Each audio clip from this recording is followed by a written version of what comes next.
আজকে তিনাদের সুযোগ্য সন্তান মাননীয় প্রধানমন্ত্রী জননেতা তারেক রহমান ঠিক একইভাবে তার থেকে আরো বেশি উদ্যমে কৃষক ভাইদের জন্য কাজ করে যাচ্ছেন। আপনারা দেখেছেন তিনি আপনাদের জন্য কি করেছেন? কৃষি কার্ড দিচ্ছেন, কৃষক কার্ডের কি বাস্তবায়ন করেছেন দেখেছেন তো আপনারা। এই কৃষক কার্ডের মাধ্যমে কিন্তু কৃষক ভাইয়ের অনেক ফ্যাসিলিটিস পাবেন, ঠিক আছে?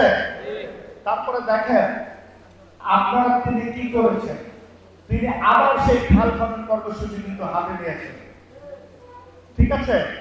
আপনাদের এই এগ্রিকালচারের ক্ষেত্রে সেচের ক্ষেত্রে যেন অনেক সুবিধা হয় তা নিয়ে কিন্তু কাজ করেছেন এবং সেচ ব্যবস্থাকে আধুনিকায়ন করার জন্য আরো বিভিন্ন স্কিম নেওয়া হচ্ছে আপনাদের জন্য, ঠিক আছে? যাই হোক আপনারা, আমি মনে করি আপনারা এই মহান নেতা মাননীয় প্রধানমন্ত্রীর জন্য সবাই দোয়া করবেন, ঠিক আছে?